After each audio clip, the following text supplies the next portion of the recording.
ఈరోజు మనం ఈ వీడియోలో ఇంట్లో పూజ గది ఏ దిశలో ఉండాలి, ఏ దిశలో రోడ్డు ఉన్న హౌస్లో అందరూ పూజా మందిరం ఎక్కడ ఖాళీ ఉంటే అక్కడ సరిపెట్టేస్తారు. కొద్దిగా చిన్న గది కింద తీసుకోవడం కానీ, లేదంటే బయట పెడతాం కానీ, కిచెన్ పక్కన పెడతాం, బాత్రూమ్ పక్కన పెడతాం. ఇలా ఎక్కడ ఖాళీ ఉంటే అక్కడ పెడతా ఉంటారు. కానీ అసలు పూజా మందిరం ఎక్కడ ఉండాలన్నది చూద్దాం. మన ఇంట్లో బెడ్రూమ్, బాత్రూమ్, కిచెన్, హాల్ ఎంత ముఖ్యమో పూజ గది కూడా అంతే ముఖ్యమైనది. కానీ చాలామంది కట్టేటప్పుడు, ఫ్లాట్ కొనేటప్పుడు పూజా మందిరం ఎక్కడ రావాలో తెలియక పొరపాట్లు చేస్తుంటారు. అసలు పూజా మందిరం ఏ దిశలో ఉండాలి, దేవుడి ఫోటోలు ఏ వైపు చూడాలి, ఏ వైపు చూస్తే సరైనదో ఈ వీడియోలో తెలుసుకుందాం.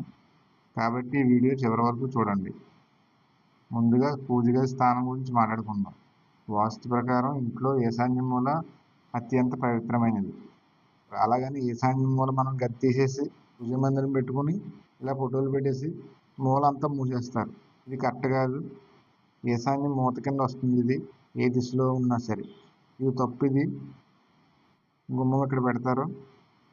దేవుడి మందిరం ఎప్పుడూ కూడా ఇక్కడ తూర్పు గోడ కానించి ఉండాలి. ఫోటోలు తూర్పు అయితే ఇక్కడ పెట్టుకోవాలి. ఈ బెడ్రూమ్ తీసేటప్పుడు ఇలా పడమట గోడ పెట్టుకుంటే బాగుంటుంది. ఇక్కడ పడమర అయితే ఇక్కడ పెట్టుకోవాలి. ఇలా పెట్టుకుంటే చాలా బాగుంటుంది. అలాగని ఈ బాత్రూమ్కి ఆనకంట పెట్టుకోవాలి. పూజా మందిరం అలా పెట్టుకున్నప్పుడు చాలా బాగుంటుంది. తూర్పు గోడకు కానీ పడమట గోడకు కానీ పెట్టుకుంటే ఫోటోలు తూర్పుకి కానీ పడమటకు కానీ చూసినట్టు ఉంటుంది. మీరు ఇంటి నిర్మాణం చేసుకున్నప్పుడు కానీ, ఫ్లాట్ కట్టించుకున్నప్పుడు కానీ ఈ రెండు నిర్మాణాల్లో ఎక్కడ దేవుడి మందిరం బాగుంటుంది అన్నది మీరు చూసుకోవాలి. ఆ విధానంలో పెట్టుకుంటే బాగుంటుంది. వాస్తు ప్రకారంగా పూజ గది బాత్రూమ్కి కానీ ఆనుకొని ఉండటం కానీ, ఎక్కడ ఖాళీ ఉంటే అక్కడ పెట్టే వాస్తురీత్యా వాస్తు దోషం అవుతుంది. ఎక్కడైతే పూజా మందిరం ఉంటుందో దీపారాధన చేస్తే మాత్రం పూజా మందిరం కరెక్ట్గా పెట్టుకోవాలి.